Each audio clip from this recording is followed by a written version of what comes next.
YouTube, what is up? Jl'hoops back in another video. Now, I know that Jimmy on the show you talk about basketball. The topic I'm talking about today is the Houston Rockets. We also a couple weeks earlier on the playoffs, and we all see the big rumors that they might get Kevin Durant, might get Giannis in this offseason. So Houston has to make a decision. Trade one of the core pieces like Jalen Green for a star like KD, or Giannis for a superstar like him, or run it back with the core pieces. That I want to talk about in this video. Before I go though, like, comment, subscribe to Jl'hoops notifications on, and follow me on social media Unstoppable. And I want to know why you're not subscribing. 94, get this up. 94 subscribers, get that up. But I won't talk too much, so we get the show started. Now, there are a lot of young teams in the NBA that made improvements last year. They got to talk about the Detroit Pistons, talk about the Rockets. But the one team I'm talking about, and you can talk about the Magic.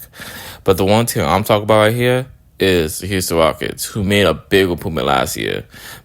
Them to be a 10 seed, them to be 11 seed to the second seed.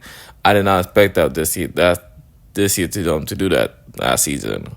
But this is not the video we'll talk about. One of the biggest surprises. We'll talk about Rockets because they got eliminated in the playoffs a couple weeks ago. They got eliminated first round. And the second series to get the Warriors. And I think Rockets going to the decision is that do they trade one of the young core for a star in this league like KD or Giannis? Or for a star in this league like KD or Giannis or a superstar like Giannis? Or they stay with the young core and trust that they got a big year again? Because I'm going to be real with you, if you look into the West is so hard right now. Next year, it's going to be real difficult if they're going to be a top 2 seed. I don't know. Cause I don't know if they're going to be a top 2 seed. Well, OKC, yes, they're the finals, but they're going to be a top 5 seed. I already know. You got Lakers who got to make some moves, who got to be a top 5 seed. You got Nuggets who got to make some moves, who got to be a top 5 seed. And Clippers might be in that mix. Warriors might be in that mix right there. So to me, I don't know if Rockets could be in that mix again. Yes, I feel like as a team, you don't want to stay stagnant. You want to make your team better. But if you look at Rockets, they were one of the worst offensive teams. They were 13th offense, not top 10. They're mid. They're in the middle offense. Not that good an offensive team, but okay offensive team. But defense, what they kept their course of. They're top 4 defense. That would keep their course of.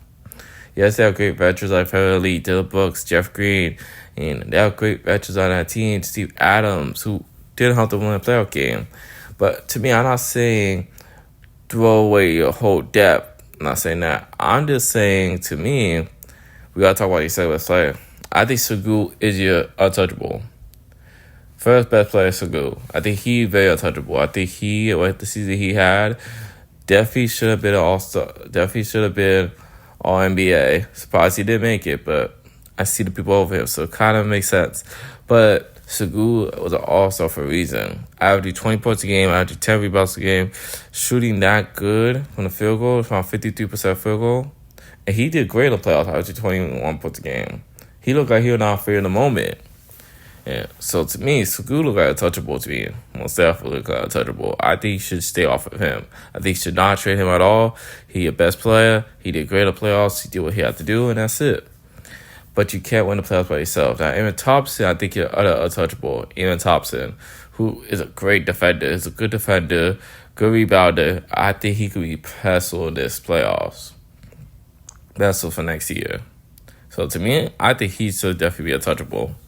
But the people that shouldn't be untouchable is their second best player, a.k.a. the guy who beat the 2020 NBA draft, the guy who is 3 players over him and stuff, Fries over him, Cade over him, and Mobley over him, Jalen Green. Now, Jalen Green is a good player, talented player, but he inconsistent, hasn't been efficient and stuff. To me, I don't know. I don't know if I should get a pass. It was first year in the playoffs. I understand that people are going to say that to me. Jimmy, it was first year in the playoffs. I bet you'll do better next year. I don't know if you could do better next year. Because Jalen Green had a great game 2 against the Warriors, 38 points. I was like, okay, might be promising. After that game 2, where was he at? Gone.